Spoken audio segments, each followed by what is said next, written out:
ಪಾಠ 3 ಕರ್ತನ ಆಳ್ವಿಕೆ. ಯೇಸು ಕ್ರಿಸ್ತನು ಸೃಷ್ಟಿಕರ್ತನು ಮತ್ತು ನಡೆಸಿಕೊಂಡು ಬರುವಂತನು. ಆತನು ಯುಗಯುಗಾಂತರಗಳಲ್ಲಿ ಆಳುವಂತನು. ಆತನು ನ್ಯಾಯಾಧೀಶನು, ದುಷ್ಟರಿಗೆ ನಾಶವನ್ನು ಕೊಡುವಾತನು. 3ನೇ ವಾರದ ಈ ಪಾಠವನ್ನ ವೀಕ್ಷಿಸಿ ದೇವರ ಆಶೀರ್ವಾದವನ್ನ ಪಡಿ.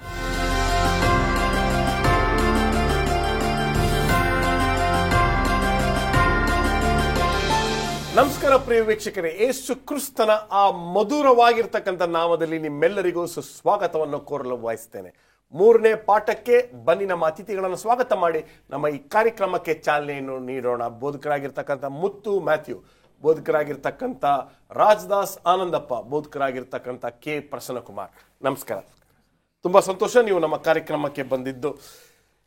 ಕರ್ತನ ಆಳ್ವಿಕೆ ಅದರ ಬಗ್ಗೆ ನಾವು ಮಾತನಾಡೋಕ್ಕಿಂತ ಮುಂಚಿತವಾಗಿ ಕೀರ್ತನೆಗಾರನು ಬರೆದಿರ್ತಕ್ಕಂಥ 93 ಒಂದನ್ನು ನಾವು ಓದಿ ಆ ನಂತರ ನಮ್ಮ ಪಾಠಕ್ಕೆ ಚಾಲನೆಯನ್ನು ನೀಡೋಣ. ದೇವರ ವಾಕ್ಯ ಈ ರೀತಿ ಹೇಳುತ್ತೆ, ಯೆಹೋವನು ರಾಜ್ಯಾಧಿಕಾರವನ್ನು ವಹಿಸಿದ್ದಾನೆ, ಮಹಿಮಾ ವಸ್ತ್ರವನ್ನು ಧರಿಸಿದ್ದಾನೆ, ಶೌರ್ಯವನ್ನು ನಡುಕಟ್ಟಾಗಿ ಬಿಗಿದಿದ್ದಾನೆ, ಭೂಲೋಕವು ಸ್ಥಿರವಾಗಿರುವುದು, ಕದಲುವುದಿಲ್ಲ. ಈಗ ಈ ಕೀರ್ತನೆಗಾರನು ಎಷ್ಟು ಅದ್ಭುತವಾಗಿ ದೇವರು ಅಥವಾ ಕರ್ತನ ಒಂದು ಮಹತ್ವ, ಆತನ ಶಕ್ತಿಯನ್ನ ಈ ವಾರದ ಪಾಠದಲ್ಲಿ ನಮಗೆ ತಿಳಿಸ್ಕೊಟ್ಟಿದ್ದಾನೆ. ಒಂದು ಪಕ್ಷಿ ನೋಟ ಹೇಳಿ. ಕೀರ್ತನೆಗಳನ್ನ ನಾವು ಓದುವಾಗ ಇದು ನಮ್ಮ ಮೂಲ ತತ್ವಗಳಿಗೆ, ನಂಬಿಕೆಗೆ ದೃಢವಾದ ಆಧಾರವಾಗಿದೆ. ನಮ್ಮ ತತ್ವಗಳು ಏನೇ ಇರಬಹುದು, ಆದರೆ ಒಂದನ್ನು ಮಾತ್ರ ನಾವು ಖಚಿತವಾಗಿ ನೆನೆಸ್ಕೊಳ್ಬೇಕು, ಎಲ್ಲವನ್ನ ಕರ್ತನು ಆಳುತ್ತಾನೆ, ದೇವರು ಆಳುತ್ತಾನೆ.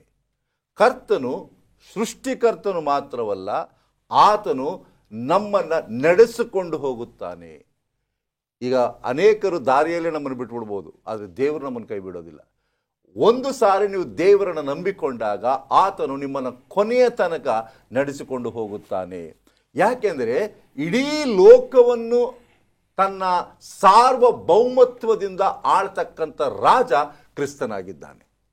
ಆ ಕ್ರಿಸ್ತನನ್ನು ನೀವು ನಂಬಿಕೊಂಡಾಗ ಆತನು ನೀತಿವಂತಿಕೆಯಲ್ಲಿ, ನ್ಯಾಯ ರೀತಿಯಲ್ಲಿ ನಿಮ್ಮನ್ನು ಆಳುತ್ತಾನೆ. ಅನೇಕರು ನೆನೆಸ್ಕೊಳ್ಬಹುದು, ಯಾವ ರೀತಿಯಲ್ಲಿ ಎರಡೂ ಸಹ ಹೊಂದಾಣಿಕೆ ಇರಲು ಸಾಧ್ಯ ಎಂಬುದಾಗಿ.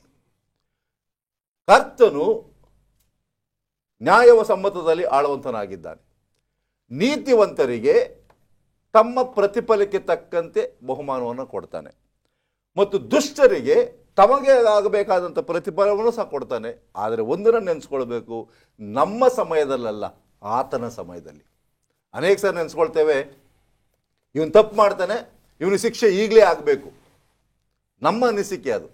ಆದರೆ ದೇವರ ದೃಷ್ಟಿಯಲ್ಲಿ ಯಾವ ಸಮಯದಲ್ಲಿ ಯಾವ ವ್ಯಕ್ತಿಗೆ ಶಿಕ್ಷೆ ಕೊಡಬೇಕು, ಯಾವ ವ್ಯಕ್ತಿಗೆ ಗೌರವ ಕೊಡಬೇಕು ಎಂಬುದು ಗೊತ್ತಿದೆ. ಇಸ್ರಾಯೇಲ್ ಜನಾಂಗದವರು ಸಹ ದೇವರ ಈ ಆಳ್ವಿಕೆಯನ್ನ ಅರಿತುಕೊಂಡಂತ ಜನರಾಗಿದ್ರು. ಅವರನ್ನ ಒಂದು ಉನ್ನತವಾದ ದೇಶವನ್ನಾಗಿ ಮಾಡಬೇಕು. ಈಗ ಇಲ್ಲಿ ಒಂದು ಪ್ರಶ್ನೆ ಬರುತ್ತೆ ಫಸ್ಟ್ ರಾಜದಾಸ್, ಯಾರೋ ನನ್ ಕೇಳಿದ್ರು ಈ ಥರ, ಯಾಕೆ ಬರೀ ಇಸ್ರಾಯೇಲ್ರನ್ನೇ ಇವರು ಆಯ್ಕೆ ಮಾಡಿದ್ರು ದೇವರು ಅಂತ. ನಾನು ಇಲ್ಲ, ದೇವರ ಒಂದು ಆತನ ಒಂದು ಆಲೋಚನೆಯಲ್ಲಿ ಖಂಡಿತವಾಗ್ಲೂ ಇವರು ಆತನಿಗೆ ನಿಕಟವಾಗಿರ್ತಕ್ಕಂಥ ಒಂದು ಪಾತ್ರವನ್ನು ವಹಿಸಬೇಕು ಅಂತ. ಯಾಕಂದ್ರೆ ಇಲ್ಲಿ ಲೇಖಕರು ತುಂಬಾ ಚೆನ್ನಾಗಿ ಬರ್ತಾರೆ ಫಸ್ಟ್ ರಾಜದಾಸ್. The Lord adopted Israel as his prized possession. ಆತನಿಗೆ ಸೂಕ್ತವಾಗಿರ್ತಕ್ಕಂಥ ಜನರು ಇವರೇ ಅಂತ ಆಯ್ಕೆ ಮಾಡಿದ್ರು. ಆದ್ರೂ ಎಲ್ಲೋ ಒಂದ್ ಕಡೆ ನಿರಾಶೆ ಆದ್ರೆ ಏನಂತೀರ ಫಸ್ಟ್ ರಾಜದಾಸ್? ಅಪ್ರಯುಕ್ತವಾಗಿಯೇ ಅವ್ರನ್ನ ನಿರಾಕರಿಸಿ, ಅವ್ರನ್ನ ಸ್ವಾಮಿನ ನಿರಾಶೆ ಪಡಿಸೋ ಪ್ರಯುಕ್ತವಾಗಿ ದೇವರವ್ರನ್ನ ನಿರಾಕರಿಸಿ ಮತ್ತೊಂದು ಜನಾಂಗವನ್ನು ಹಾರಿಸ್ಕೊಂಡು ಇವ್ರ ಮುಖಾಂತರ ಲೋಕಕ್ಕೆ ಬೆಳಕಾಗಬೇಕು. ನಾವು ಭೂಗೋಳ ನೋಡುವಾಗ ಜೆರುಸಲೇಮ್ ಇಡೀ ಲೋಕಕ್ಕೆ ಕೇಂದ್ರವಾಗಿತ್ತು. ಆ ಪ್ರಯುಕ್ತವಾಗಿ ಲೋಕಕ್ಕೆ ಬೆಳಕಾಗಿರಲಿ ಅಂತ ಸ್ವಾಮಿ ಬಯಸಿದ. ಆದರೆ ಆ ಬೆಳಕನ್ನು ಅವ್ರು ಪ್ರಸಾರ ಮಾಡಲಿಲ್ಲ. ಅದರಿಂದ ಸತ್ಯವನ್ನು ತೆಗೆದು ಇವತ್ತು ಬೆಳಕು ಸಾರುವಂಥ ಈ ಸಭೆಗೆ ಆ ಬೆಳಕಾಗಿರಲಿಕ್ಕೆ ಸ್ವಾಮಿ ಕೊಟ್ಟಿದ್ದಾನೆ. ವಂಡರ್ಫುಲ್, ಮುಂದುವರಿಸಿ. ದೇವರು ತನ್ನ ಒಡಂಬಡಿಕೆಯಲ್ಲಿ ನಂಬಿಗಸ್ತನಾಗಿದ್ದಾನೆ. ಯಾರನ್ನ ಆರಿಸಿಕೊಳ್ಳುತ್ತಾನೆ ಅವರಿಗೆ ನೀಡಬೇಕಾದಂಥ ಗೌರವವನ್ನ ಆತನು ಕೊಟ್ಟೇ ಕೊಡ್ತಾನೆ. ಆದರೆ ಅಪನಂಬಿಕಸ್ಥರಿಗೆ ಇದು ಸಿಕ್ಕುವುದಿಲ್ಲ. ಯಾವಾಗ ಇವರು ಇಸ್ರಾಯೇಲ್ ಜನಾಂಗದವರು ತಿರಸ್ಕಾರ ಮಾಡಿದ್ರು, ದೇವರು ಅನ್ಯರನ್ನ ಆರಿಸಿಕೊಂಡರು. ಅವರನ್ನು ಸಹ ಆಳುವುದಕ್ಕೆ ನಿಮಗೆ ಅಧಿಕಾರ ಇದೆ, ನಾನು ಅಧಿಕಾರ ಕೊಡ್ತೇನೆ ಎಂಬುದಾಗಿ ದೇವರು ವಾಗ್ದಾನ ಮಾಡಿದ್ದಾನೆ. ನೋಡಿ, ದೇವರು ತನ್ನ ಮಾತಿಗೆ, ವಾಗ್ದಾನಕ್ಕೆ ಯಾವತ್ತೂ ತಪ್ಪುವವನಲ್ಲ. ಮನುಷ್ಯರಾದ ನಾವು ತಪ್ಪಬಹುದು, ಆದರೆ ದೇವರು ಯಾವ ಕಾರಣಕ್ಕೂ ತಪ್ಪುವುದಿಲ್ಲ. ಕೀರ್ತನಗಾರನು ದೇವರ ಒಂದು ದೃಢವಾದಂಥ ನಂಬಿಕೆಯನ್ನ, ವಿಶ್ವಾಸವನ್ನ, ಆರಾಧನೆಯನ್ನ ನಮಗೆ ತಿಳಿಸಿಕೊಡುವಂತನಾಗಿದ್ದಾನೆ. ಈಗ ಭಾನುವಾರದ ಪಾಠಕ್ಕೆ ನಾವು ಬರೋದಾದ್ರೆ ಕ್ರಿಸ್ತನು ನಮ್ಮನ್ನು ಸೃಷ್ಟಿ ಮಾಡಿದ್ದಾನೆ ಎಂಬತಕ್ಕಂಥ ಅಂಶ, ಅದರಲ್ಲೂ ಕೀರ್ತನೆ 8 ಮತ್ತು ಕೀರ್ತನೆ 100 ನಲ್ಲಿರ್ತಕ್ಕಂಥ ಮಹತ್ವ, ಯೇಸು ದೇವರ ಗುಣಲಕ್ಷಣವನ್ನು ಸೂಚಿಸ್ತಕ್ಕಂಥ ಈ ಒಂದು 2 ಅಧ್ಯಾಯಗಳ ಬಗ್ಗೆ ಮಾಹಿತಿಯನ್ನು ನೀಡಿ. ನೋಡಿ, ಸೃಷ್ಟಿ ಎಂಬತಕ್ಕಂಥದ್ದು ಕೀರ್ತನೆ ಪುಸ್ತಕದಲ್ಲಿ ಬಹಳ ಸೂಕ್ಷ್ಮವಾದ ಪಾತ್ರವನ್ನು ವಹಿಸುವಂಥದ್ದಾಗಿದೆ. ಈಗ ಕೀರ್ತನೆಗಳು 19ನೇ ಅಧ್ಯಾಯವನ್ನು ನೀವು ಓದುವಾಗ, ಸಮಸ್ತವು ಭೂನಿವಾಸವು ಯೆಹೋವನನ್ನು ಪ್ರಚಾರ ಮಾಡುತ್ತದೆ, ದೇವರ ಕೈಗಳ ಸೃಷ್ಟಿಯಾಗಿದೆ ಎಂಬುದಾಗಿ. ಕೀರ್ತನೆ 8ನೇ ಅಧ್ಯಾಯವನ್ನು ಗಮನಿಸುವಾಗ, ನಮ್ಮ ಕರ್ತನಾದ ಯೆಹೋವನೇ, ನಿನ್ನ ನಾಮವು ಭೂಲೋಕದಲ್ಲಿ ಎಷ್ಟೋ ಮಹಿಮೆಯುಳ್ಳದ್ದು, ಆಕಾಶ ಮಂಡಲದಲ್ಲಿ ನಿನ್ನ ವೈಭವವನ್ನು ಪ್ರಕಾಶಪಡಿಸಿದ್ದಿ ಎಂಬುದಾಗಿ. ಅಂದರೆ ಈ ಸೃಷ್ಟಿಯಲ್ಲಿ ದೇವರ ಕೈ ಕೆಲಸ ಎಷ್ಟಿದೆ ಎಂಬುದನ್ನು ಅರ್ಥ ಮಾಡಿಕೊಳ್ಳಬೇಕು. ಈಗ ಇಡೀ ಲೋಕವನ್ನು ನಾವು ಸಂಚರಿಸಿ ನೋಡುವಾಗ ದೇವರ ಮಹತ್ವವಾದ ಸೃಷ್ಟಿ ಅದರಲ್ಲಿ ಅಡಕವಾಗಿದೆ, ದೇವರ ಮಹಿಮೆ ಅದರಲ್ಲಿದೆ, ದೇವರ ವೈಭವ ಅದರಲ್ಲಿದೆ. ದೇವರ ಸೃಷ್ಟಿ ಆದಿಯಿಂದ ಅಂತ್ಯದವರೆಗೂ ಹೇಗಿತ್ತು ಎಂಬುದನ್ನು ತಿಳಿಸಿಕೊಡುವಂಥದ್ದಾಗಿದೆ. ಅದು ಮಾತ್ರವಲ್ಲ, ಆತನು ನಿತ್ಯಕ್ಕೂ ಆಳುವವನು ಎಂಬುದನ್ನು ತೋರಿಸಿಕೊಡುತ್ತದೆ. ಉದಾಹರಣೆಗೆ, ನೆಬೂಕದ್ನೆಚ್ಚರನಿಗೆ ಒಂದು ಕನಸನ್ನು ಕೊಟ್ಟರು ದಾನಿಯೇಲ 2ನೇ ಅಧ್ಯಾಯದಲ್ಲಿ. ಇದರಲ್ಲಿ ಇಡೀ ಲೋಕದ ಚರಿತ್ರೆ ಅಡಕವಾಗಿದೆ. ಅಂತ್ಯದವರೆಗೆ, ಯೇಸು ಕ್ರಿಸ್ತನ ಬರೋಣದ ತನಕ ಆ ಚರಿತ್ರೆ, ಕ್ರಿಸ್ತ ಪೂರ್ವ 600ರಲ್ಲೇ ಅದನ್ನ ದಾನಿಯೇಲನು ನೆಬೂಕದ್ನೆಚ್ಚರನಿಗೆ ತಿಳಿಸ್ಕೊಟ್ನು. ಅಂದ್ರೆ ಆ ಅನ್ಯ ರಾಜನಿಗೆ ಗೊತ್ತಾಗಬೇಕಾಗಿತ್ತು, ಈ ಲೋಕವು ಶಾಶ್ವತವಲ್ಲ, ನಿನ್ನ ಬಾಬಿಲೋನ್ ದೇಶ ಶಾಶ್ವತವಲ್ಲ, ಒಬ್ಬನಿದ್ದಾನೆ, ಆತನೇ ನಿರ್ಮಿತನು, ಸೃಷ್ಟಿಕರ್ತನು, ನಡೆಸಿಕೊಂಡು ಬವರು, ಎಲ್ಲವನ್ನು ಆಳುವವನು ಎಂಬುದಾಗಿ. ಕೀರ್ತನೆಗಳು 100ನೇ ಅಧ್ಯಾಯವನ್ನು ನಾವು ತೆಗೆದುಕೊಂಡಾಗ ಅಲ್ಲಿ ತಿಳಿಸ್ತಕ್ಕಂಥ, ಸಮಸ್ತ ಭೂನಿವಾಸಿಗಳೇ ಯೆಹೋವನಿಗೆ ಜಯಘೋಷ ಮಾಡಿರಿ, ಯೆಹೋವನನ್ನು ಸಂತೋಷದಿಂದ ಸೇವಿಸಿರಿ, ಉತ್ಸಾಹ ಧ್ವನಿ ಮಾಡುತ್ತಾ ಆತನ ಸನ್ನಿಧಿಗೆ ಬನ್ನಿರಿ. ಯಾಕೆಂದ್ರೆ ಯೆಹೋವನೇ ದೇವರೆಂದು ತಿಳಿದುಕೊಳ್ಳಬೇಕು. ನೋಡಿ, ಯೆಹೋವನೇ ದೇವರು ಎಂಬುದನ್ನ ಅರಿವು ಮಾಡಿಕೊಳ್ಳೋದಕ್ಕೋಸ್ಕರ ಅನೇಕ ಕೀರ್ತನೆಗಳು ನಮಗೆ ಪಾಠವನ್ನು ಕಳಿಸ್ಕೊಡ್ತವೆ. ಜನರು ಅದನ್ನು ತಿಳ್ಕೊಳ್ಬೇಕು. ಉದಾಹರಣೆಗೆ ಕೀರ್ತನೆಗಳು 100ರ ಅಧ್ಯಾಯ 3ನೇ ವಚನದಲ್ಲಿ ಹೇಳ್ತಕ್ಕಂಥದ್ದು, ನಮ್ಮನ್ನು ಉಂಟು ಮಾಡಿದವನು ಆತನೇ, ನಾವು ಆತನವರು, ಆತನ ಪ್ರಜೆಯು, ಆತನು ಪಾಲಿಸುವ ಹಿಂಡು ಆಗಿದ್ದೇವೆ. ಅಂದ್ರೆ ನಾವೆಲ್ಲರೂ ದಾರಿ ತಪ್ಪಿದ ಕುರಿಗಳು, ಯೆಹೋವನೊಬ್ಬನೇ ಕುರುಬನು. ಆ ಒಳ್ಳೆಯ ಕುರುಬನ ಬಳಿಗೆ ಬರುವಾಗ ನಮ್ಮ ಸಂಬಂಧ ಇನ್ನೂ ನಿಕಟವಾಗುತ್ತದೆ ಎಂಬುದನ್ನ ಇದರಲ್ಲಿ ಕಲ್ತುಕೊಳ್ಳಬಹುದು. ಈ ಸೃಷ್ಟಿಯಲ್ಲಿ ದೇವರ ಮಹಿಮೆಯನ್ನು ನೋಡಬಹುದು ಎಂಬತಕ್ಕಂಥ ಅಂಶವನ್ನ ಒಂದು ಸಾಲ ಸ್ವಲ್ಪ ವಿವರಿಸಬೇಕು. ಖಂಡಿತವಾಗಿಯೂ ಪ್ರತಿಯೊಂದು ಸೃಷ್ಟಿಯಲ್ಲಿ, ಈಗ ಕೀರ್ತನೆಗಳು 19ರಲ್ಲಿ ಹೇಳುವಾಗ, ಇಡೀ ಭೂಲೋಕವು ದೇವರನ್ನ ಪ್ರಚುರಪಡಿಸುತ್ತದೆ, ಒಂದೊಂದು ಸೃಷ್ಟಿಯು ಸಹ ದೇವರಿದ್ದಾನೆ ಎಂಬುದನ್ನು ತೋರಿಸಿಕೊಡುತ್ತದೆ. ವಂಡರ್ಫುಲ್. ಇದ್ರ ಬಗ್ಗೆ ನಾವು ಇನ್ನು ಮಾತಾಡೋಣ, ಒಂದು ಸಣ್ಣ ವಿರಾಮಕ್ಕೆ ಸಮಯವಾಗಿದೆ. ಅದ್ಭುತವಾಗಿ ಬರೆದಿರ್ತಕ್ಕಂಥ ಈ ಒಂದು ಪುಸ್ತಕದ ಬಗ್ಗೆ ಇನ್ನೂ ನಾವು ಕಲೀಲಿಕ್ಕೆ ಹೋಗ್ತಾ ಇದ್ದೇವೆ. ಈಗ ಒಂದು ಸಣ್ಣ ವಿರಾಮಕ್ಕೆ ಸಮಯವಾಗಿದೆ. Welcome back. ಸೋಮವಾರದ ಪಾಠದಲ್ಲಿದ್ದೇವೆ, 3ನೇ ಪಾಠದಲ್ಲಿದ್ದೇವೆ. ಈ ತ್ರೈಮಾಸಿಕದಲ್ಲಿ ಕೀರ್ತನೆಯ ಪುಸ್ತಕದ ಬಗ್ಗೆ ಮಹತ್ವವಾಗಿರ್ತಕ್ಕಂಥ ಮಾಹಿತಿಗಳನ್ನು ಕೊಡುವಂಥ ಒಂದು ಕಾರ್ಯಕ್ರಮ ಇದಾಗಿದೆ. ನಿಮ್ಮ ಸತ್ಯವೇದಗಳನ್ನು ತೆರೆಯಿರಿ, ದಯವಿಟ್ಟು ನಮ್ಮ ಜೊತೆ ಕೂತ್ಕೊಳ್ಳಿ, ಚರ್ಚೆ ಮಾಡೋಣ, ಸತ್ಯವೇದದ ಸತ್ಯಗಳನ್ನು ಅರ್ಥ ಮಾಡಿಕೊಳ್ಳೋಣ. ಪಾಸ್ಟರ್ ಮುತ್ತು ಮ್ಯಾಥ್ಯೂ ಅದ್ಭುತವಾಗಿರ್ತಕ್ಕಂಥ ಮಾಹಿತಿಗಳನ್ನು ನೀವು ಒಂದು ಕಾರ್ಯಕ್ರಮದಲ್ಲಿ ಕೊಟ್ಟಿದ್ರಿ. ಆದರೆ ಇಲ್ಲಿ ನಾವು ನೋಡುವಾಗ ಕರ್ತನು ಯಾವ ರೀತಿ ಆಳ್ವಿಕೆ ಮಾಡ್ತಾನೆ ಅಂತಕ್ಕಂಥದ್ದನ್ನ ನಾವು ನೋಡ್ತೀವಿ. ಪಾಸ್ಟರ್ ರಾಜದಾಸ್ ಅವರೇ, ನಿಮ್ಮ ಒಂದು ಅನಿಸಿಕೆ.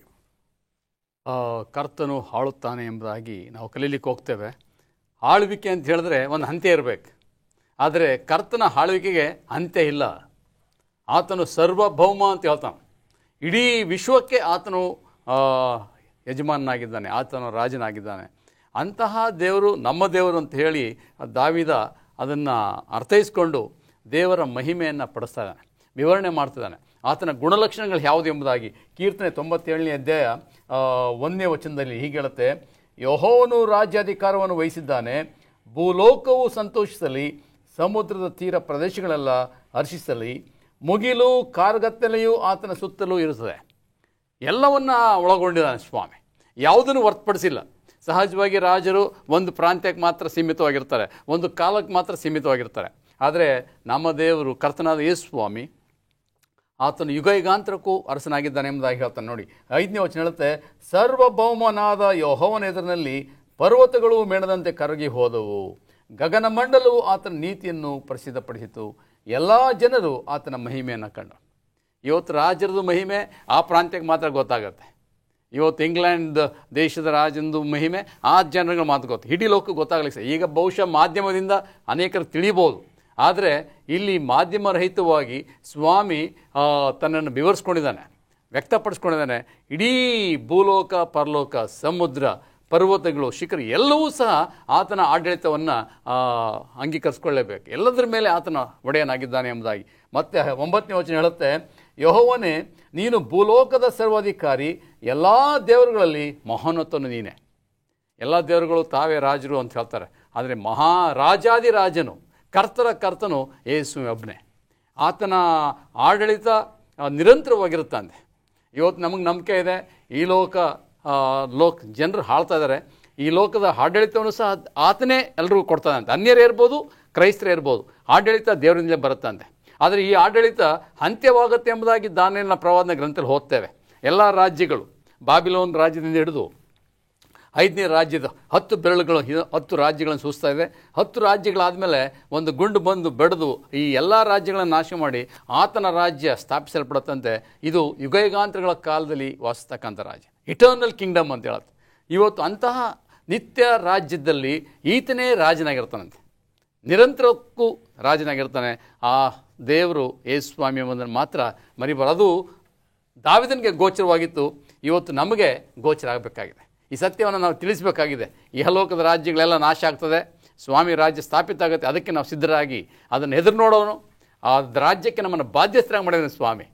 ನಮ್ಮನ್ನು ಸಹ ಆ ರಾಜ್ಯಕ್ಕೆ ಯಾಜಕರಾಗಿ ಆರಿಸ್ಕೊಂಡಿದ್ದಾನೆ. ಈಗ ದೇವರ ಈ ಮಹತ್ವ, ಕರ್ತನ ಒಂದು ಮಹತ್ವ ಎಷ್ಟು ದೊಡ್ಡ ಒಂದು ಅಂಶ, ಎಷ್ಟು ವಿಷಯಗಳಿವೆ. ಆತನ ಸೃಷ್ಟಿಯಾಗಿರ್ತಕ್ಕಂಥ ನಾವು ಆ ಒಂದು ದೇವರಿಗೆ ಸ್ವರೂಪದಲ್ಲಿ ಬಂದಿರತಕ್ಕಂಥವ್ರು. ನಮ್ಮ ಒಂದು ನಡೆ ನುಡಿ ಯಾವ ರೀತಿ ಇರಬೇಕು, ನಮ್ಮ ಒಂದು ಆಲೋಚನೆ ಯಾವ ರೀತಿ ಇರಬೇಕು, ನಮ್ಮ ಒಂದು ನಂಬಿಕೆ ಯಾವ ರೀತಿ ಇರಬೇಕು. ತಂದೆಯಂತೆ ಮಗನು, ರಾಜನಂತೆ ಪ್ರಜೆಗಳು. ಇವತ್ತು ಆ ದೇವರಿದ್ದಂಥ ಗುಣಲಕ್ಷಣವನ್ನು ನಮ್ಮಲ್ಲಿ ಪ್ರಚುರ ಆಗ್ಬೇಕಂತೆ. ಅದಕ್ಕಾಗಿಯೇ ದೇವರು ನಮ್ಮನ್ನು ಆರಿಸ್ಕೊಂಡಿದ್ದಾನೆ. ಇವತ್ತು ಯಾರೂ ಯೇಸು ಸ್ವಾಮಿ ನೋಡಿಲ್ಲ, ಆದರೆ ಯೇಸು ಸ್ವಾಮಿ ಗುಣಲಕ್ಷಣ ಆತನ ಮಕ್ಕಳಲ್ಲಿ ಅದು ನಮ್ಮಲ್ಲಿ ಕಂಡು ಬರಬೇಕಂತೆ. ಕಳೆದ ಬಾರಿ ಯಾರು ಹೇಳ್ತಾ ಇದ್ರು, ಅಲ್ಲಿ ಇಂಗ್ಲೆಂಡಲ್ಲಿ ರಾಣಿ ಸತ್ತಾಗ ರಾಜನ ಮಕ್ಕಳು ಯಾರು ಹೇಳ್ತಿಲ್ವಂತೆ, ಭಾಳ ಡಿಗ್ನಿಫೈಡ್ ಆಗಿ ವರ್ತಿಸ್ತಿದ್ರಂತೆ.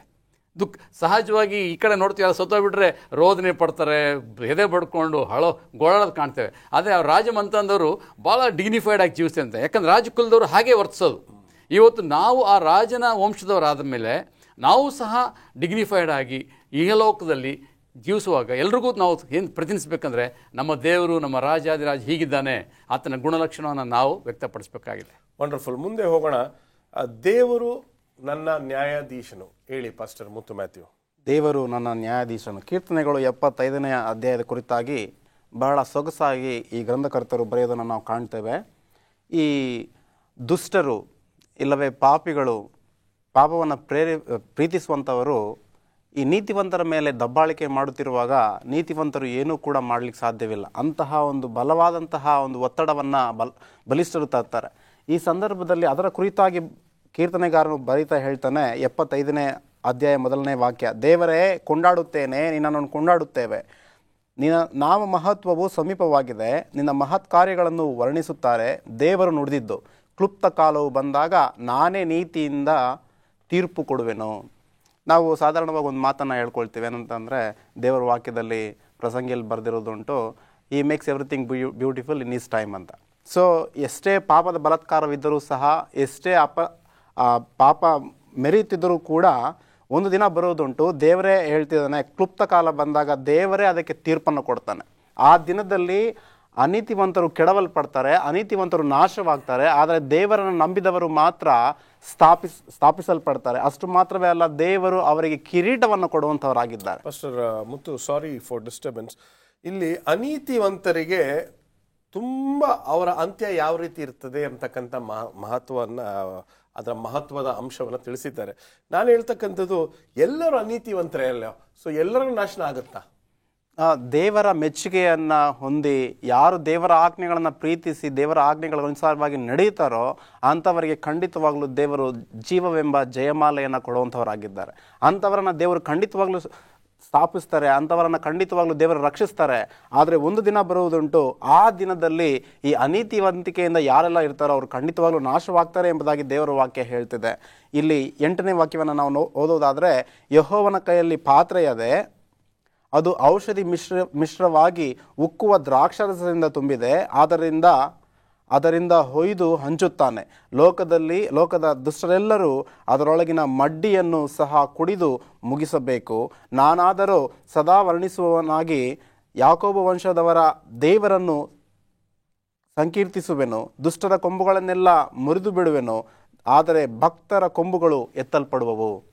ಈ ದುಷ್ಟರ ಕೊಂಬುಗಳು ಖಂಡಿತವಾಗಲೂ ಮುರಿಯಲ್ಪಡ್ತವೆ, ದೇವರ ಮಕ್ಕಳ ಕೊಂಬುಗಳು ಎತ್ತಲ್ಪಡ್ತವೆ ಎಂಬುದಾಗಿ ದೇವರ ವಾಕ್ಯ ನಮಗೆ ಈ ಭಾಗದಲ್ಲಿ ಸ್ಪಷ್ಟಪಡಿಸುತ್ತಿರೋದನ್ನು ನಾವು ಕಾಣಬಹುದು. ಆದ್ದರಿಂದ ನಾವು ನೀತಿವಂತಿಕೆಯನ್ನು ಪ್ರೀತಿ ಮಾಡಿ ನೀತಿವಂತಿಕೆಯಲ್ಲಿರುವಾಗ ದೇವರು ನಮ್ಮ ಕೊಂಬುಗಳನ್ನು ಎತ್ತುವಾತನಾಗಿದ್ದಾನೆ. ವಂಡರ್ಫುಲ್ ಆಗಿ ಮುಗಿಸಿದ್ದೀರ. ದೇವರು ನಮ್ಮನ್ನು ನಡೆಸಲಿ. ಈಗ ಒಂದು ಸಣ್ಣ ವಿರಾಮಕ್ಕೆ ಸಮಯ ಆಗಿದೆ. ಒಂದು ಸಣ್ಣ ವಿರಾಮದ ನಂತರ ನಮ್ಮ ಚರ್ಚೆ ಮುಂದುವರಿಯುತ್ತೆ. ದಯವಿಟ್ಟು ಎಲ್ಲೋ ವೆಲ್ಕಮ್ ಬ್ಯಾಕ್. ಉತ್ತಮವಾಗಿರ್ತಕ್ಕಂಥ ಒಂದು ಅಂಶದ ಬಗ್ಗೆ ನಾವು ಚರ್ಚೆ ಮಾಡ್ಲಿಕ್ಕೆ ಹೋಗ್ತಾ ಇದ್ದೀವಿ. ಬುಧವಾರದ ಪಾಠದಲ್ಲಿ ಈ ವಾಗ್ದಾನದ ವಿಚಾರವಾಗಿ ಎಚ್ಚರವಾಗಿರಿ. ಪಾಸ್ಟರ್ ರಾಜದಾಸ್, ಇಲ್ಲಿ ಒಂದು ಕ್ವಶನ್ ತುಂಬ ಚೆನ್ನಾಗಿದೆ. ಕ್ವಶನ್, ಈಗ ದೇವರ ನ್ಯಾಯ ತೀರ್ಪು ನಮ್ಮ ಮೇಲೆ ಬರಲಿಕ್ಕಿದೆ. ಅವ್ರು ಹೇಳಿದ್ರು, ಪಾಸ್ಟರ್ ಮುತ್ತು ಅವರು, ದೇವರ ಒಂದು ನಿಕಟವಾಗಿರ್ತಕ್ಕಂಥವ್ರು, ಭಯಪಡೋದು ಬೇಡ ಅಂತ. ಆದರೆ ಈ ಲೋಕದಲ್ಲಿ ಜೀವಿಸ್ತಕ್ಕಂಥ ನಾವೆಲ್ಲರೂ ಈ ಅಂತ್ಯಕಾಲದ ಈ ಒಂದು ನ್ಯಾಯ ವಿಚಾರಣೆಯಲ್ಲಿ ನಾವು ನೆಮ್ಮದಿಯಾಗಿ ಯಾವ ರೀತಿ ಇರಬಹುದು? ಈಗ ಪರೀಕ್ಷೆ ಅಂತ ಬಂದಾಗ ಟೆನ್ಷನ್ ಆಗಿಬಿಡುತ್ತೆ, ನಾವು ಪಾಸ್ ಆಗ್ತೀವೋ ಫೇಲ್ ಆಗ್ತೀವೋ ಎಂಬತಕ್ಕಂಥ ಚಿಂತೆ ನಮಗೆ ಬರ್ತದೆ. ಇದು ಅಂತ್ಯಕಾಲದಲ್ಲಿ ಬರ್ತಕ್ಕಂಥ ನ್ಯಾಯ ವಿಚಾರಣೆಯ ವಿಚಾರ, ಅದರಲ್ಲೂ ನಾಶನಕ್ಕೆ ಒಳಪಡುವಂಥ ಒಂದು ಅಂಶ. ಯಾವ ರೀತಿ ನಾವು ನೆಮ್ಮದಿಯಾಗಿರೋದು? ಸಹಜವಾಗಿ ಪರೀಕ್ಷೆಯಲ್ಲಿ ಯಾವ ವಿದ್ಯಾರ್ಥಿಗಳು ಸಿದ್ಧತೆ ಮಾಡ್ಕೊಂಡಿರ್ತಾರೆ ಅವರು ಭರವಸೆ ಉಳ್ಳವರಾಗಿರ್ತಾರೆ. ಸಿದ್ಧತೆ ಇಲ್ಲದವರು ಅವರು ಏನಾಗ್ತಾರೆ, ಭಾಳ ಗಲಿಬಿಲಿಗೊಳಗಾಗ್ತಾರೆ, ಭಯಗ್ರಸ್ತರಾಗ್ತಾರೆ. ಇವತ್ತು ಅದೇ ರೀತಿ ನಮ್ಮ ರಕ್ಷಕನಾದ ಯೇಸು ಸ್ವಾಮಿ ಮೇಲೆ ಯಾರು ಭರವಸೆ ಇಟ್ಟಿರ್ತಾರೆ ಅವ್ರಿಗೆ ಭಯ ಇರಲ್ಲ. ಭರವಸೆ ಇದ್ದಲ್ಲಿ ಭಯ ಇರಲ್ಲ. ಇವತ್ತು ಯಾಕೆ ಜನ ಭಯ ಪಡ್ತಾರೆ ಅಂತ ಹೇಳಿದ್ರೆ, ಮುಂದೆ ಏನಾಗುತ್ತೆ ಅವ್ರಿಗೆ ಗೊತ್ತಿಲ್ಲ. ಆದರೆ ನಮಗೆ ತಿಳುವಳಿಕೆ ಇದೆ ಮುಂದೆ ಏನಾಗುತ್ತೆ. ಯಾಕಂದರೆ ಯೇಸು ಸ್ವಾಮಿ ನನ್ನ ರಕ್ಷಕ, ನನಗಾಗಿ ಬಲಿಯಾಗಿದ್ದಾನೆ.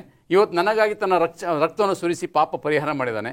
ಇವತ್ತು ಆತನು ನಮಗಾಗಿ ನಿಮಗಾಗಿ ತಂದೆ ಮುಂದೆ ವಿಜ್ಞಾಪನೆ ಮಾಡ್ತಾನೆ. ಮಹಾಯಾಜಕನಾಗಿ ವಿಜ್ಞಾಪನೆ ಮಾಡುವಂಥ ದೇವರೇ ರಾಜನಾಗಿ ಆಗಮಿಸ್ತಾನೆ. ಆ ಪ್ರಯುಕ್ತವಾಗಿ ಆ ಒಂದು ಸತ್ಯ ನಮಗೆ ಗೊತ್ತಿರೋದ್ರಿಂದ ನಾವು ಮುಂದಿನ ತೀರ್ಪಿಗಾಗಿ ಭಯಪಡೋ ಅವಶ್ಯಕತೆ ಇಲ್ಲ. ಯಾಕಂದ್ರೆ ಸ್ವಾಮಿ ಹೇಳ್ತಾನೆ, ನನ್ನ ಕೃಪೆ ನಿನಗೆ ಸಾಕು, ನನ್ನ ರಕ್ತ ನಿನ್ನ ಪಾಪ ತೊಳೆದಿದ್ದಾನೆ. ಈಗ ಅಲ್ಲಿ ಬರ್ತೀನಿ ನಾನು ನಿಮ್ಮ ಹತ್ರ. ಪ್ರಸನ್ನ ಕುಮಾರ್ ಅವರೇ, ಶುಡ್ ಐ ಬಿ ಅಫ್ರೇಡ್? ಭಯ ಅನ್ನೋದು ತಪ್ಪು ಮಾಡಿದವನಿಗೆ ಮಾತ್ರ ಇರ್ತದೆ. ಈಗ ಉದಾಹರಣೆಗೆ, ನಾನು ಬೀದರ್ನಲ್ಲಿರುವಾಗ ಒಬ್ಬ ಸಬ್ ಇನ್ಸ್ಪೆಕ್ಟರ್ ಭಾಳ ಕ್ಲೋಸ್ ಫ್ರೆಂಡ್ ಆಗಿದ್ದರು. ಅವ್ರ ಜೊತೆಲೇ ನಾನು ಅವ್ರ ಬೈಕ್ಲಿ ಹೋಗ್ತಾ ಇದ್ದೆ. ಪೊಲೀಸ್ ಜೊತೆಲಿ ಹೋಗ್ಬೇಡಪ್ಪ ಅಂತ ಇದ್ರು. ಯಾಕೆ ಹೇಳ್ತಾ ಇದ್ರು? ಏನಾದರೂ ಒಂದು ತಪ್ಪು ಮಾಡಿದ್ರೆ ಅವ್ರು ನಿಮ್ಮನ್ನ ಇದು ಮಾಡ್ಬೋದು. ಆದರೆ ನಾವು ತಪ್ಪೇ ಮಾಡಿಲ್ಲ ಅಂದಮೇಲೆ ಅವ್ರ ಜೊತೆಯಲ್ಲಿ ಆರಾಮಾಗಿ ಹೋಗ್ಬೋದು. ದೇವರ ಜೊತೆಯಲ್ಲಿ, ಈ ಉದಾಹರಣೆಗೆ ಆದಾಮ ಅವಳು ತಪ್ಪು ಮಾಡಲಿಕ್ಕಿಂತ ಮುಂಚಿತವಾಗಿ ದೇವರ ಜೊತೆಯಲ್ಲಿ ನಿಕಟವಾದ ಸಂಪರ್ಕ ಇತ್ತು. ತಪ್ಪು ಮಾಡಿದ ಮೇಲೆ ಏನಾದರೂ ಹೊತ್ಕೊಂಡ್ರು. ತಪ್ಪು ಮಾಡುವ, ಪಾಪ ಮಾಡುವ ಪ್ರತಿಯೊಬ್ಬನಿಗೂ ಭಯ ಇರೋದ್ರಿಂದ ಆತನು ದೇವರಿಂದ ದೂರ ಹೋಗ್ತಾನೆ. ವಂಡರ್ಫುಲ್. ಮುಂದುವರಿಸಿ ಪಾಸ್ಟರ್ ರಾಜದಾಸ್. ಸೊ ಈ ಒಂದು ಅಂಶ ನಮಗೆ ಸತತವಾಗಿ ಮನನವಾಗಿದ್ದರೆ ಏನು, ನನ್ನ ದೇವರು ನನ್ನ ಕೂಡ ಒಡಂಬಡಿಕೆ ಮಾಡ್ಕೊಂಡಿದ್ದಾನೆ, ನಾನು ನಿನ್ನ ರಕ್ಷಿಸ್ತೇನೆ, ನಾನು ಎಂದಿಗೂ ನಿನ್ನ ಕೈ ಬಿಡಲ್ಲ ಅಂತ ಹೇಳಿದ್ದಾನೆ. ಆಗ ಹೇಳಿದ ಮೇಲೆ ಆ ವಾಗ್ದಾನ ಮೇಲೆ ನಾವು ನಂಬಿಕೆ ಇಡಬೇಕು. ಯಾರು ಅಪನಂಬಿಗಸ್ತಾಗಿರ್ತಾರೆ ಅವರು ಸಂದೇಹ ಪಟ್ಟು ಭಯ ಪಡ್ತಾರೆ. ಇಲ್ಲಿ ಸ್ವಾಮಿ ಭಾಳ ಸ್ಪಷ್ಟವಾಗಿ ಕೀರ್ತನೆ 105ನೇ ಅಧ್ಯಾಯದಲ್ಲಿ ವಿವರಣೆ ಮಾಡ್ತಾ ಇದ್ದಾನೆ. ನಿಮ್ಮ ಸತ್ಯಗಳನ್ನು ಕೀರ್ತನೆ 105ಕ್ಕೆ ತಿರುಗಿಸುವಾಗ ಅಲ್ಲಿ 2 ಉದಾಹರಣೆಗಳನ್ನು ಸ್ವಾಮಿ ಕೊಡ್ತಾನೆ. ದೇವರು ತನ್ನ ಮಕ್ಕಳನ್ನು ಪ್ರೀತಿ ಮಾಡೋ ಪ್ರಯುಕ್ತವಾಗಿ ಇಸ್ರೇಲ್ರು ಎಲ್ಲಿದ್ದರು? ಐಗುಪ್ತ ದೇಶದಲ್ಲಿದ್ದರು. ಅವ್ರನ್ನ ರಕ್ಷಿಸಲಿಕ್ಕೋಸ್ಕರ ಯೋಸೇಫನ್ನು ಕಳಿಸ್ತಾನೆ. ಯೋಸೇಫ ರೂಪ ಪ್ರತಿರೂಪ, ಯೋಸೇಫ ಕ್ರಿಸ್ತನ ಪ್ರತಿರೂಪ. ಯೋಸೇಫ ಹೇಗೆ ಪೂರ್ವವಾಗಿ ಐಗುಪ್ತ ದೇಶಕ್ಕೆ ಹೋಗಿ ಇಸ್ರೇಲ್ ಜನ ರಕ್ಷಿಸಲಿಕ್ಕೆ ಒಂದು ಹಾದಿಯನ್ನು ಮಾಡ್ದ. ಹಾಗೆ ಯೇಸು ಸ್ವಾಮಿ ತನ್ನ ಮಕ್ಕಳನ್ನು ರಕ್ಷಿಸಲಿಕ್ಕೋಸ್ಕರ ಒಂದು ಹಾದಿ ಮಾಡಿದ್ದಾನೆ. ಯೋಸೇಫ ಕ್ರಿಸ್ತನ ಪ್ರತಿರೂಪ. ಕ್ರಿಸ್ತನಲ್ಲಿದ್ದಂಥ ಗುಣಲಕ್ಷಣ ಯೋಸೇಫನ ಇರ್ತದೆ. ತನ್ನ ಅಣ್ಣಂದಿರು ಅವ್ರಿಗೆ ದ್ರೋಹ ಮಾಡಿದ್ರು, ಅವನು ಅವ್ರಿಗೆ ದ್ರೋಹ ಮಾಡಲಿಲ್ಲ. ಅವನ ದ್ವೇಷ ಮಾಡಿದ್ರು, ಇವನು ದ್ವೇಷ ಮಾಡಲಿಲ್ಲ. ಇವನು ಕೋಪನೇ ವ್ಯಕ್ತಪಡ್ತಿಲ್ಲ, ಪ್ರೀತಿ ಮಾಡ್ದ. ವೈರಿಗಳನ್ನು ಪ್ರೀತಿ ಮಾಡೋದು ಸ್ವಾಮಿ ಹೇಳ್ದ, ಅದನ್ನು ಯೋಸೇಫನ ಮಾಡ್ದ. ಹಾಗೆ ಎರಡನೇ ಉದಾಹರಣೆ ನೋಡ್ತೇವೆ, ಮೋಶೆನ ಸ್ವಾಮಿ ಇಸ್ರೇಲರನ್ನ ಐಗುಪ್ತದಿಂದ ಬಿಡುಗಡೆ ಮಾಡಲಿಕ್ಕೆ ಮೋಶೆನೂ ಸಹ ಕಳಿಸ್ತಾರೆ. ಮೋಶೆನೂ ಸಹ ಕ್ರಿಸ್ತನ ಪ್ರತಿರೂಪವನ್ನು ಕಾಣ್ತೇವೆ. ಹೇಗೆ ಆತನು ಭಾಳ ಮೀಕೆಸ್ಟ್ ಪರ್ಸನ್ ಅಂತ ಹೇಳ್ತಾರೆ, ಭಾಳ ದೀನವಾದಂಥ ವ್ಯಕ್ತಿ, ಸಾತ್ವಿಕನು. ಮೋಶೆ ಕ್ರಿಸ್ತನನ್ನು ಪ್ರತಿಬಿಂಬಿಸ್ತಾ ಇದ್ದ. ಯಾಕಂತ ಹೇಳಿದ್ರೆ ಸ್ವಾಮಿಯ ಗುಣಲಕ್ಷಣ ಅವರಲ್ಲಿತ್ತು. ಅದಕ್ಕೇನೆ ಇವತ್ತು ನಮಗೆ ಯಾವಾಗ ಭರವಸೆ ಬರುತ್ತೆ ಅಂದರೆ, ಕ್ರಿಸ್ತನ ಸ್ವರೂಪ ನಮ್ಮಲ್ಲಿ ಬಂದಾಗ ಸ್ವಾಮಿ ದೇವರು ನಮ್ಮನ್ನ ತನ್ನ ಸ್ವರೂಪ ಸೃಷ್ಟಿ ಮಾಡಿದ. ಈಗ ಇಸ್ರಾಯೇಲ್ರಿಗೆ ಮಾಡಿರ್ತಕ್ಕಂಥ ವಾಗ್ದಾನಗಳನ್ನ ನಮಗೆ ಆ ವಾಗ್ದಾನಗಳು ಅನುಗುಣವಾಗುತ್ತಾ ಅಂತ ಒಂದು ಪ್ರಶ್ನೆ. ಖಂಡಿತವಾಗಿ ಇವತ್ತು ವಾಗ್ದಾನಗಳನ್ನ ನಂಬದೇ ಇದ್ರೆ ಹೊಂದಲಿಕ್ಕಾಗಲ್ಲ. ಅನೇಕರು ಇಸ್ರೇಲ್ ಯಾಕೆ ನಾಶ ಆದಂದ್ರೆ ವಾಗ್ದಾನಗಳು ನಂಬಲಿಲ್ಲ ಅವರು. ಇಲ್ಲ, ಯಾಕೆ ಹೇಳ್ತೀನಿ ಅಂದ್ರೆ, ಈಗ ಇದೇ ಲೇಖಕರು Israel were prized position of Jesus ಅಂತ. ನಾವು ಪ್ರೈಸ್ಡ್ ಪೊಸಿಷನ್ ಇಲ್ವಾ ಅಂತ, ನಾವು ಇಸ್ರಾಯೇಲ್ರು, ಆತ್ಮಿಕ ಇಸ್ರಾಯೇಲ್ರು ಅಂತ ನಾವು ಹೇಳ್ಕೊತೀವಿ. ಬಟ್ ಆ ವಾಗ್ದಾನಗಳು, ಪ್ರೀತಿಯಿಂದ ವಾಗ್ದಾನಗಳನ್ನು ದೇವರು ಇಸ್ರಾಯೇಲ್ರ ಮೇಲೆ ಕೊಟ್ಟರು, ಆ ವಾಗ್ದಾನಗಳು ನಮ್ಮ ಮೇಲೆ ಅನ್ವಯಿಸುತ್ತಾ? ಖಂಡಿತವಾಗಿ ಅನ್ವಯಿಸ್ತದೆ. ನಂಬಿದ್ರೆ ಮಾತ್ರ ಅನ್ವಯ ಆಗತ್ತೆ, ನಂಬದೇ ಇದ್ರೆ ಅನ್ವಯ ಆಗಲ್ಲ. ಓಕೆ, ಮುಂದೆ ಹೋಗೋಣ. ಪಾಸ್ಟರ್ ಮುತ್ತು ಮ್ಯಾಥ್ಯೂ, ಗುರುವಾರದ ಪಾಠಕ್ಕೆ ಬರುವುದಾದ್ರೆ, ಸಾಕ್ಷಿಗಳು, ನಿಮ್ಮ ಸಾಕ್ಷಿಗಳು ಖಂಡಿತವಾಗ್ಲೂ ತುಂಬಾ ಖಂಡಿತವಾಗಿ ನಮಗೆ ಒಂದು ಒಳ್ಳೆಯದನ್ನ ಮಾಡುತ್ತೆ ಅಂತಕ್ಕಂಥ ಅಂಶ ವಿವರಿಸಿ. ನಾವು ದೇವರ ವಾಕ್ಯದಲ್ಲಿ ನೋಡುವಾಗ 93ನೇ ಅಧ್ಯಾಯ 5ನೇ ವಾಕ್ಯದಲ್ಲಿ ಕೀರ್ತನೆಗಾರನು ಈ ರೀತಿ ಹೇಳ್ತಾನೆ, ಯೆಹೋವನೇ ನಿನ್ನ ಆಜ್ಞೆಗಳು ಖಂಡಿತವಾಗಿ ಅವೇ, ಸದಾ ಮನೆಗೆ ಯೋಗ್ಯವಾದದ್ದು ಪರಿಶುದ್ಧತ್ವವೇ ಎಂಬುದಾಗಿ ದೇವರ ವಾಕ್ಯ ತಿಳಿಸ್ತದೆ. ಅಂದರೆ ಯೆಹೋವನೇ ನಿನ್ನ ಆಜ್ಞೆಗಳು ಖಂಡಿತವಾಗಿವೆ, ದಟ್ ಈಸ್ ಫರ್ಮ್, ಸ್ಥಿರವಾಗಿವೆ ಎಂಬುದನ್ನು ಅದನ್ನು ತಿಳಿಸ್ತಾ ಇದ್ದಾನೆ. ಅದೇ ರೀತಿ ನಾವು ಒಂದೆರಡು ವಾಕ್ಯಗಳನ್ನು ಓದೋದಾದರೆ, ಮೊದಲ 2 ವಾಕ್ಯಗಳಲ್ಲೂ ಕೂಡ ದಾವೀದನು ಸ್ಥಿರವಾಗಿರುವಂತಹ ಕುರಿತಾಗಿ ಮಾತನಾಡ್ತಾ ಇದ್ದಾನೆ. ಯೆಹೋವನು ರಾಜಾಧಿಕಾರವನ್ನು ವಹಿಸಿದ್ದಾನೆ, ಮಹಿಮಾ ವಸ್ತ್ರವನ್ನು ಧರಿಸಿದ್ದಾನೆ, ಶೌರ್ಯವನ್ನು ನಡುಕಟ್ಟಾಗಿ ಬಿಗಿದಿದ್ದಾನೆ, ಭೂಲೋಕವು ಸ್ಥಿರವಾಗಿರುವುದು, ಕದಲುವುದಿಲ್ಲ, ಪೂರ್ವಕಾಲದಿಂದಲೂ ನಿನ್ನ ಸಿಂಹಾಸನವು ಸ್ಥಿರವಾಗಿದೆ, ಅನಾದಿಯಿಂದ ನೀನು ಇದ್ದಿ. ಅಂದರೆ ಆತನ ಸಿಂಹಾಸನ ಯಾವ ರೀತಿ ಸ್ಥಿರವಾಗಿದೆಯೋ ಅದೇ ರೀತಿ ಆತನ ಆಜ್ಞೆಗಳು ಕೂಡ ಸ್ಥಿರವಾಗಿರುತ್ತೆ. ಅದರಲ್ಲಿ ಯಾವುದೇ ರೀತಿಯಂತಹ ಮಾರ್ಪಾಟುಗಳಿರೋದಿಲ್ಲ, ಅದರಲ್ಲಿ ಯಾವುದೇ ರೀತಿಯಂತಹ ಬದಲಾವಣೆಗಳಿರೋದಿಲ್ಲ, ಶಾಶ್ವತವಾಗಿ ಅವು ನಿಂತಿರುತ್ತವೆ ಎಂಬುದಾಗಿ ಕೀರ್ತನೆಗಾರನು ಬಹಳ ಸೊಗಸಾಗಿ ಮಾತನಾಡೋದನ್ನ ನಾವು ಕಾಣ್ತೇವೆ. ಅಷ್ಟು ಮಾತ್ರವೇ ಅಲ್ಲ, ನಾವು ಮುಂದೆ ಬರುವಾಗ ದಾವೀದನು 119ನೇ ಕೀರ್ತನೆ 165ನೇ ವಚನದಲ್ಲಿ ಈ ರೀತಿ ಹೇಳ್ತಾನೆ, ನಿನ್ನ ಧರ್ಮಶಾಸ್ತ್ರವನ್ನು ಪ್ರೀತಿಸುವವರಿಗೆ ಸಂಪೂರ್ಣ ಸಮಾಧಾನವಿರುತ್ತದೆ, ಅಂತವರಿಗೆ ವಿಘ್ನಕರವಾದದ್ದೇನೂ ಇರುವುದಿಲ್ಲ ಎಂಬುದಾಗಿ. ನೀವು ಸ್ವಲ್ಪ ಆಳವಾಗಿ, ನಿನ್ನ ಧರ್ಮಶಾಸ್ತ್ರಗಳನ್ನ ಕೈಗೊಂಡು ನಡೀತಕ್ಕಂಥವರಿಗೆ ಶಾಂತಿ ಸಮಾಧಾನ ಇರುತ್ತೆ. ಈಗ ಶಾಂತಿ ಸಮಾಧಾನ ನಿಮ್ಮ ಮನೇಲಿ ಇಲ್ಲ ಅಂತ ಇಟ್ಕೊಳ್ಳೋಣ ಉದಾಹರಣೆಗೆ. ಏನು ಕಾರಣ ಅಂತ ನೀವೇ ಅದನ್ನ ನೀವು ಚೆನ್ನಾಗಿ ಅರ್ಥ ಮಾಡ್ಕೋಬೇಕೇನಂತೀರ? ಖಂಡಿತವಾಗ್ಲು. ಸೊ ನಮಗೆ ಯಾವುದೇ ರೀತಿಯಾದಂತಹ ವಿಘ್ನಕರವಾದದ್ದು ಇರೋದಿಲ್ಲ ಎಂಬುದಾಗಿ ಹೇಳ್ತಾನೆ. ಅಷ್ಟೇ ಅಲ್ಲ, ದಾವೀದನು ಮೊದಲನೇ ಕೀರ್ತನೆ 1-2 ವಾಕ್ಯಗಳಲ್ಲಿ ಹೇಳ್ತಾನೆ, ಯಾವನು ದುಷ್ಟರ ಆಲೋಚನೆ ಅಂತ ನಡೆದೆ, ಪಾಪಾತ್ಮರ ಮಾರ್ಗದಲ್ಲಿ ನಿಂತುಕೊಳ್ಳದೆ, ಧರ್ಮನಿಂದಕರೊಡನೆ ಕೂತುಕೊಳ್ಳದೆ, ಯೆಹೋವನ ಧರ್ಮಶಾಸ್ತ್ರವನ್ನೊಂದು ಹಗಲಿರುಳು ಧ್ಯಾನ ಮಾಡುತ್ತಿರ್ತಾರೋ ಅಂಥವ್ರಿಗೆ ಯಾವುದೇ ರೀತಿಯಂತಹ ತೊಂದರೆ ಇರೋದಿಲ್ಲ. ತಕ್ಕ ಕಾಲದಲ್ಲಿ ಫಲ ಕೊಡುವಂತಹ ಹಸಿರಾದಂತಹ ಮರಕ್ಕೆ ಅವರನ್ನು ಹೋಲಿಕೆ ಮಾಡೋದನ್ನು ನಾವು ಕಾಣ್ತೇವೆ. ಆದ್ದರಿಂದ ಸ್ಥಿರವಾಗಿ ನಿಲ್ಲುವಂತಹ ದೇವರ ಆಜ್ಞೆಗಳನ್ನು ನಾವು ಪ್ರೀತಿಸೋಣ, ದೇವರ ಆಶೀರ್ವಾದಕ್ಕೆ ಪಾತ್ರರಾಗೋಣ. ಇದು ರೈಮ್ಸ್ ಅಲ್ಲ, ಇದು ಮಕ್ಕಳು ಹೇಳುವಂಥ rhymes. Baa baa black sheep have you any wool ಅಂತ ಅಲ್ಲ, ಇದು ನಿಜವಾಗ್ಲೂ ಬರ್ದಿರ್ತಕ್ಕಂಥದ್ದೆಲ್ಲ ನಮಗೆ ಅನ್ವಯಿಸುತ್ತೆ. ಇದರಿಂದ ನಾವೆಲ್ಲರೂ ಬಲವನ್ನು ಹೊಂದ್ತೀವಿ, ಶಕ್ತಿಯನ್ನು ಹೊಂದ್ತೀವಿ ಅಂತಕ್ಕಂಥ ಅಂಶ ನಮಗೆ ಚೆನ್ನಾಗಿ ಗೊತ್ತಿರಬೇಕು. ದೇವರು ನಿಮ್ಮನ್ನ ಆಶೀರ್ವದಿಸಲಿ. ನಮಸ್ಕಾರ.